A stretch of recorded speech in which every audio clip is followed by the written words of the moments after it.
Okay, so don't forget that tonight is the deadline to turn in all the homework by 11:59 p.m. If for some reason you're having issues, let me know, and I will work with you. So our objectives today, we're not going to get to all of them because we do have some things to go over. But to gain a stronger understanding of some of the most prominent social reforms of the 21st century, to apply knowledge of bias, logical reasoning, logical fallacies, and rhetorical appeals to an informational and argumentative text, and to utilize prior knowledge of annotating to provide an in-depth analysis of the text. So these two, we probably won't get to until tomorrow. Okay. Learning objectives. Do you guys have any questions about the assignments? No? You guys understand how to get to them and to turn them in? I look so thrilled. Okay. All right. If you do have questions, let me know. Don't forget, I also use Remind. Sometimes that's easier because I get a ton of emails, guys, like about 100 emails a day. So it's easier for me to get to you on Remind because those are individual and I don't get as many of them, okay? Remember to keep up with your vocabulary. So far you should have literary devices, fallacies, reasoning, and rhetorical appeals completed. So that should all be done, and I will be checking on that. Tomorrow's going to be a grading day for me, so make sure everything's in. We are going to do a quick recap of the Unit 2 topics such as bias, logical reasoning, logical fallacies, and rhetorical appeals. We're going to talk about social reforms of the 21st century. And then probably tomorrow we're going to do this one that we do together. We're going to analyze a text called How Change Happens, Why Some Social Movements Succeed While Others Don't, by Leslie R. Crutchfield. So going back to this one, what is a bias? Y'all remember? What's a bias?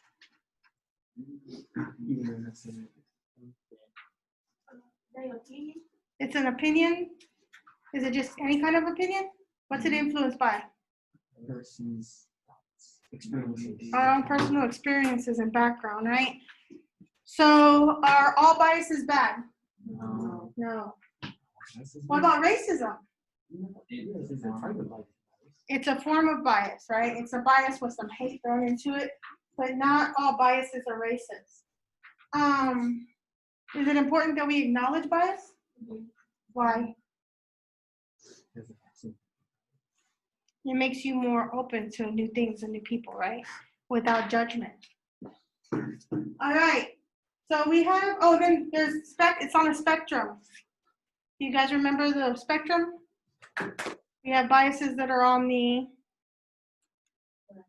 left, center, and right, right? If they're on the left, are they conservative or liberal? Liberal. If they're on the right, they're considered conservative. So to make sure you have a lot of information on a topic, should I just go for all neutral media? No, right? I want to be looking in the center, the left, and the right, so I can get a full view of everything. All right, what's logical reasoning? The way we think, the processes of how we think. There are two types. You remember them?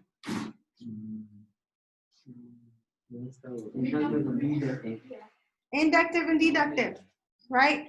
So inductive, remember, we start with specific evidence and we come to a general conclusion. Deductive, we start with the general conclusion and we find specific evidence for it. So remember, they go in two opposite directions. When we use deduction, there's one type of thinking that we use the most often. What is it? Starts with an I. Inference. Yeah. So it's basically taking all the clues that have been given to us and coming up with a conclusion, right? All right. So author implies and we infer. Any questions with those?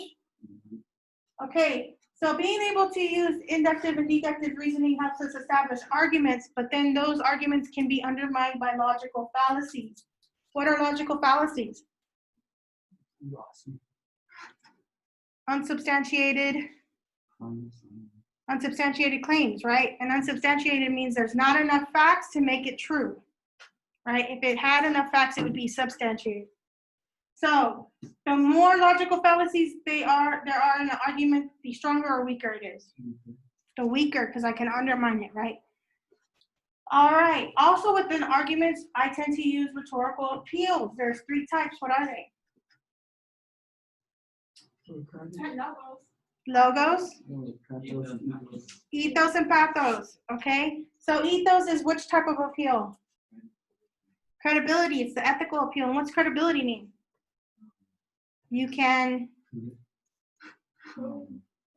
trust me, right? You trust what I say. Okay, pathos, if I'm getting you with pathos, I'm hitting you where? And the emotions, yeah, it's our emotional appeals. Is that the easiest one to do or the hardest? The easiest. How about logos? Logic. Logical reason.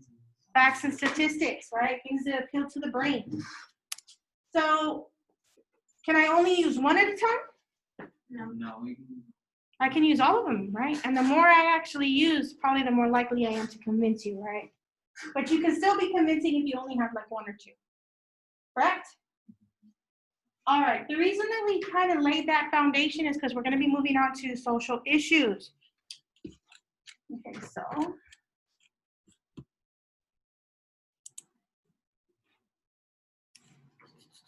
We're going to be talking about social reform, making change happen. So it says yesterday, but it was actually the day before. We discussed the following questions. What is a social issue? So what is it? A problem that happens in society. So that means it most likely affects most people, right? So what's social reform? Solutions to fix society. To fix that issue, right? And normally it's in the form of a movement.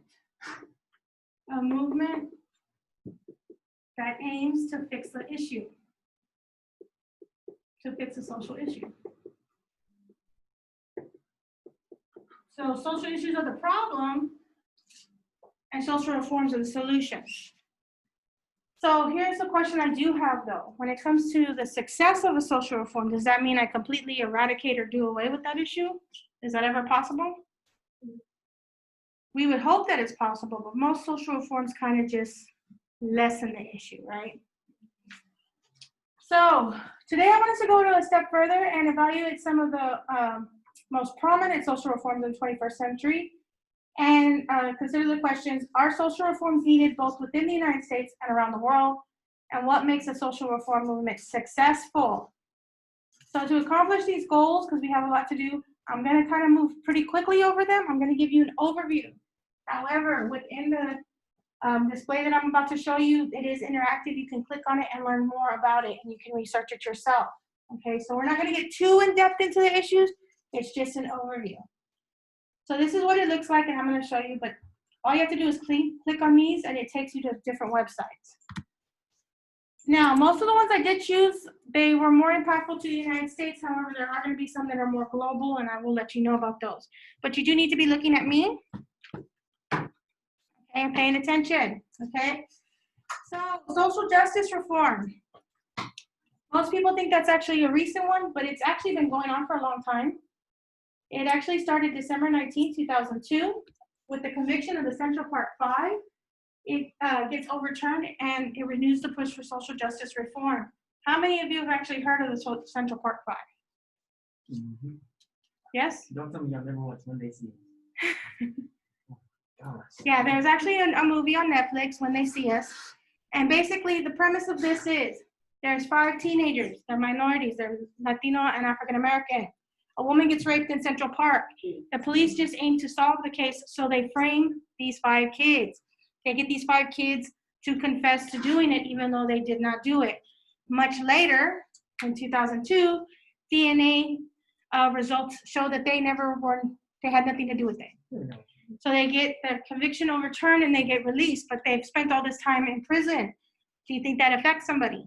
Yes. Especially if they go in at your age and come out as adults, right? So it kind of sheds a light on how often people are railroaded into going into jail, because more and more of these cases are happening where DNA is being tested and people are found to be falsely accused, okay? So that really pushes for that. And if you haven't seen the movie When You See Us, It's very powerful. I had to stop watching it because I wanted to throw something at the TV, but it will definitely get you in the pathos. Okay, so it will definitely appeal to pathos because it's harsh. So then we're going to move on to 2006, August 11th, the Immigrants' Rights Movement. Even though immigrant rights have been an issue pretty much since the United States started, the movement gained renewed traction in Chicago and has spread to focus on dreamers. Do y'all know what dreamers are? Okay, no? Nobody? Okay, dreamers are what's considered Daca recipients. Daca is a program that assists people, or actually people your age and a little bit older, that were brought here illegally when they were little. So let's say your parents migrate from Panama. They come here illegally and you're 1 year old. Do you have a choice whether you come or not? No. So is it technically your fault that you're here illegally? No. But now you've spent your entire life living in the United States. Well, the way that it was technically you could get picked up by immigration and sent back to Panama. But technically you're an American, right? You lived your whole life here, right? So the Daca program was instilled and formed to help these kids stay here and find a way to citizenship. They were called dreamers, and they were given a lot more rights because they were pretty much Americans that lived here. But now they're trying to repeal that and say those kids have to go back, right? So that has renewed the immigration rights movement. Another one that recently has reignited it is the child-parent separation. Have y'all heard of that? Yeah, it's a pretty big deal, right? Down south, it's pretty big. They're separating children and parents, and so that has also renewed the immigration rights movement. Any questions on those? Nope. Okay. Occupy Wall Street. Does anybody know what Wall Street is? Okay, so Wall Street is a place in New York where stock trades go on, right? So it's a lot of money is exchanged over the stock. So back on September 17, 2011, after a long period of economic instability, protesters took to Wall Street to stand against economic wealth disparity and big business corruption. So there's some pretty big words in there. Does anybody know what economic instability is? Yeah, it's when the economy is kind of shaky. It's not as stable as it could be. Think about right now. Is this a stable or unstable economy right now? Unstable, right? It's unstable. So when we talk about economic wealth disparity, disparity means there's a gap. So right now, currently, the 1%, the wealthiest people make up 1% of the society, right? However, even though they make up only 1%, they have more wealth than the rest of the 99% combined. It's a pretty big gap, right? Okay, so people are starting to get frustrated with that. One way you can see this disparity is happening right now, right? A light's being shined on it because with everything closing down, that's made that gap wider. But school systems have actually shown a big disparity because what do some kids have and others don't? Laptops, technology. Because is technology cheap? No. Right? These phones are expensive, yes? And then if we get bigger, that gets even more expensive. But I can buy this and this, but what has to go with it? A phone plan. A phone plan, internet plan. Are those cheap? No, right? So there's some that don't. And if you have several kids, right, and you don't have a lot of money, that gets even worse, right? So there has been a technology disparity going on. So this was becoming huge, especially when big businesses started to fail. Banks, big corporations started to lose money and they were struggling. Yeah. But what happened is they start to go under and the government stepped in and helped them. Well, how do you think that makes people feel when they're struggling and they go under? Who steps in and helps them? Nobody, right? So it caused a lot of anger. So on September 17, 2011, a whole bunch of protesters took to Wall Street and they camped there for like several weeks. Okay, to try to get things right. So the next one is not specific to the United States at all. It's called Arab Spring. Have you guys ever heard of this? It's actually pretty big news. So back on December 18, 2010, in response to a long-standing oppressive government, protests erupted in Tunisia. However, they quickly spread throughout the Arab region, most notably Egypt. So what was happening is, when I say oppressive government, I mean dictators. There were all these Arab countries that had dictators.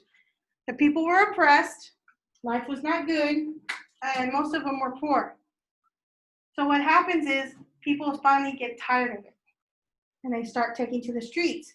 And then they use phones to spread the movement, and it spreads all over the Arab region. And in Egypt, they are successful, and they overtake their government. Just through protests, they get the dictator to step down.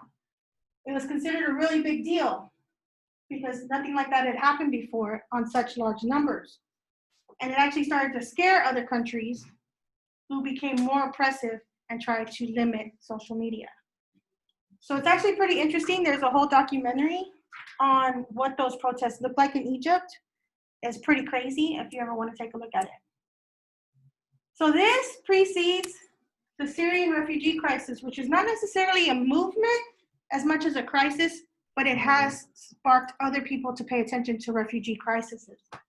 So the Syrian refugee crisis on March 15, 2011, over 6.6 million Syrians become displaced from their homes after a civil war and are forced to seek refuge in other countries such as Germany and the United States.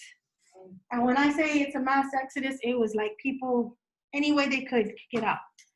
Okay. Japan before? They went to Japan. No, but I've heard of it. Yeah, they were this. Yeah, it was a pretty big deal, and it's actually still going on, and it's really drawn attention to the refugee crisis around the world, because then you find out that there's a huge population within the world that is actually displaced from their home in some way, shape, or form. Okay. All right, the next one, most of you have probably heard of it. Black Lives Matter. How many of you have heard that? It's pretty popular right now, yeah? Most people think it's a recent thing, but it actually started back July 13, 2013, after the acquittal of George Zimmerman and the shooting death of 17-year-old Trayvon Martin. So hashtag Black Lives Matter begins trending on social media. So first of all, who knows about George Zimmerman and Trayvon Martin? A couple of you? Okay, so just a quick overview. Takes place in Florida. Florida has something called the Stand Your Ground law. What happens is Trayvon Martin is walking home at night. He has on a hoodie. Zimmerman is a, I guess, volunteer security guard, you would call him, I guess, for the neighborhood. He took it upon himself to kind of patrol the neighborhood. He sees Trayvon Martin, doesn't feel he belongs in the neighborhood, starts following him. He calls 911 to report Trayvon Martin, and they tell him, do not follow him. We will get there as soon as we can. He continues to follow Trayvon Martin, calls 911 again. Again, they tell him, stop following him, sir, leave him alone. While this is happening, Trayvon Martin turns around and is like, why are you following me? They get into a scuffle, and George Zimmerman kills him, all while it's on the phone. So what Zimmerman does is he turns around and he uses the Stand Your Ground law. What that is in Florida, it states, I am allowed to shoot you, I can even kill you as long as I fear for my life. He gets off, and that sparks the Black Lives Matter movement. Now, what most people don't realize is when they did this hashtag, the people that created it will actually tell you they wish they had added 2 to it, Black Lives Matter 2, because it's often misinterpreted to say only Black Lives Matter when they're trying to say Black Lives Matter 2. So that has become really big. Why? Why has that become a renewed thing? What's happened? Police brutality. So it gets linked often with police brutality. But in reality, was George Zimmerman a police officer when it started? No. But it starts to bring light to this issue. Okay. The next one is more global. It is called Let Girls Learn International Movement. This takes place in October 11, 2016. It's about educational reform. It was originally championed by USAID, but the face of it becomes Michelle Obama. President Obama's wife, while he's a president, she realizes that there is a disparity in education between men and women. A vast majority of the girls in the world do not get equal education with boys. In a lot of countries, they either do not get any education at all, or they are separated from boys and get a less adequate education. So there has been a global push to make that more equal, because is it fair that a girl does not get educated the same as a boy? No, right? So I'm trying to shine a light on that and improve those situations.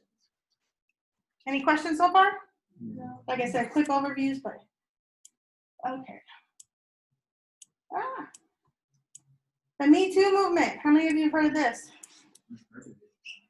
You've heard of it, right? Okay. Me Too movement actually starts in 2006 with the Me Too phrase, and it's created in hopes of raising awareness of sexual assault and abuse within the United States. Because research has found that a majority of women at some point in their life have experienced sexual assault or sexual abuse.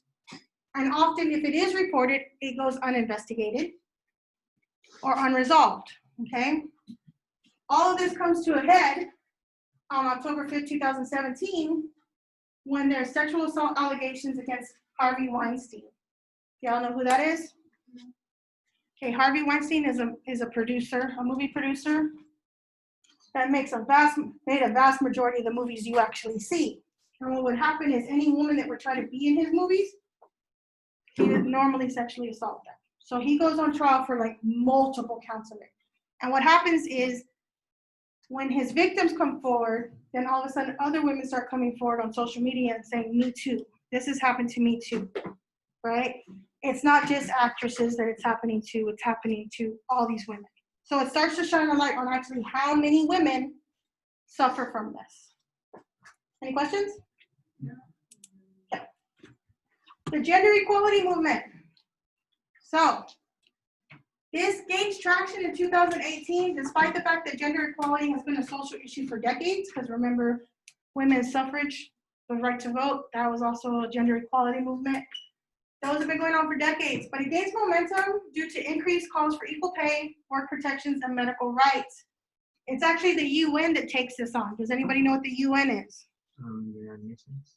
United Nations, yeah. So it's kind of almost like a governing group for the world. Whole world. Yeah. So what ends up happening is they find. Doesn't Interpol run different too? I'm not sure. I'll have to check. So equal pay. Here in the United States, Ms. Garcia is a woman of American and Mexican descent, which makes me a Latina. For every $1 a man gets paid in the United States, statistics show I will get 30 cents. Latino women are paid the least amount of money for every dollar that a man gets. Right above me, African American women. Right above them, white women.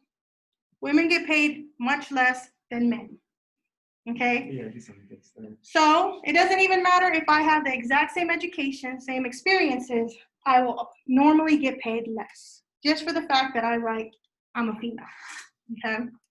So there's a call to fix that, because sometimes even if I have more experience or more education, I will normally get paid less than my male counterpart. Now, is that fair? No. No, right? We should get paid the same. Well, if anything, I should get paid more because I have more experience. Also, work protections. So women have what? What do we have? Kids, right? Oh, yeah. Normally when you are sick, who do we call? We call mom. Most of the time we will call mom or some female in your family, right? Mom, grandma, aunt. My kids have a whole list. It goes grandma, aunts, my great aunts, and then there's some men that picked my kids up, right? So we tend to have to take off of work a lot more. More women were getting fired for having to take off of work for their children, or having to try to juggle that. And some women, when they would get pregnant, would lose their jobs automatically, or they lose their jobs while they're on maternity leave. Because can I just have a baby and go right back to work? No. No, right? I mean, I can try. It's not going to be the best situation. So they started trying to fix that. Also, medical rights. If you look at some studies, you will find that a man is more likely to get medical care quickly than a woman. If a man, yes. If a woman goes into the hospital and says, oh, I feel like I'm having a heart attack, and a man goes in too, a man is more likely to get the x-rays and get seen for his heart attack, right? But a woman will be told often, are you sure it's a heart attack? Are you stressed? Is there a lot going on in your life? Maybe you should relax. Maybe you're overreacting. Is that fair? No. No. So that's why they're fighting for that. Okay, climate change movement. What's climate change? The weather. Like, yeah, like the way the weather is changing, right? The global warming is a huge issue. This gains traction back on September 20th, 2019. Even though it had been kind of gaining traction since I was y'all's age, we kind of started noticing things about it, but it wasn't as popular. But Global Week for the Future spans from September 20th to 27th, 2019, and really kind of draws international light to this issue. Now, there's some stuff going on in the United States right now that is reinforcing that this is important. The fires in California. Not only that, what else? They bring a lot of rain. Oh, the floods and Hurricanes, flooding. Oh. We have more hurricanes now than we've ever had. Louisiana. Yeah, when I was growing up, I'm from Corpus Christi, which is right on the water, so we always knew about hurricane season, but there might be 1, 2 good big hurricanes, size 2, category 2 hurricanes a year. At least I can afford to take it. Yes. Now, there's so many hurricanes that they might run out of the English alphabet. So they're going to have to go into the Greek alphabet to start naming them. Is that common? No. So people are using those as arguments that this is a huge issue that needs to be solved. Police reform, defund the police movement. This gained traction this year. I'm pretty sure most of y'all have heard of it. So this has been going on pretty much since the LA riots. Y'all remember that? Well, y'all don't remember them, but have you heard of them? That was crazy. Yeah, so the LA riots, Rodney King, right? So police reform has been an issue, not just from them, but before then too. But this year, due to the death of George Floyd on May 25th, 2020, more and more people are starting to follow this movement due to questionable police shootings. So how did this spread so quickly? Social media. Social media. Yeah. Why? What were people seeing that brought everybody together? The actual video. Mm-hmm. For the first time, people were truly seeing the actual, like, not grainy, see it clear as day video. What's that to do with this? There's also another name that is included in this movement. Do you guys know who it is? Beyonce? Breonna Taylor. Okay. But even before that, you had the Trayvon Martin. You had all the long list of people, and that's why you'll see shirts that have a whole bunch of names. So they're calling for police reform. What was that one going for the toy gun in the park? But yeah. Mm-hmm. Yeah. But yeah. And actually a lot of this and the Black Lives Matter movement have brought to the light a lot of conversations that minority parents tend to have with their children, especially boy children, right? So my son, I love him to death, but he's dark Mexican. Like, he's dark. Like, looks like you could drop him in the middle of Mexico. He would not last because all he can say in Spanish is, where's the milk? And he says it horribly. He literally says, ¿Dónde está la leche? So he wouldn't last there, but he has a certain look to him. And I know this look. And so when he was growing up, I would tell him, when you're outside, don't put your hood on. Yes, my mom told me that. No toy guns outside. Don't ever play with a toy gun outside. Don't walk with your hands in your pocket. It's always yes, sir, no, sir. If a police officer stops you, right? Don't cause trouble. Don't be around trouble, right? These are conversations that are being brought to light that people have been having for years, but these issues are kind of bringing them to the forefront, right? Because should we have to have those type of conversations? No. Okay? And most recently and most locally is the I Am Vanessa Gillian. I need to put the date in there, but that did happen this year. I believe it was in April. So Vanessa Gillian, have you guys heard of her? Yeah. Yeah, right. Why do we know about her? Killeen, she's at Fort Hood, right? Fort Hood's right here in our backyard. So she goes missing. And it comes, her family shares that she had reported that she was sexually assaulted. And then she goes missing. Now, they haven't necessarily said her death was connected to it, but a lot of people can make that inference, right? We can infer that the guy killed her because she reported it, right? So, before they even find her body, all of a sudden this hashtag, I am Vanessa Gillian, starts popping up all over the internet. And it's basically other soldiers, both men and women, sharing their stories of how they endured sexual assault while they were in the military, and it never got investigated. Okay?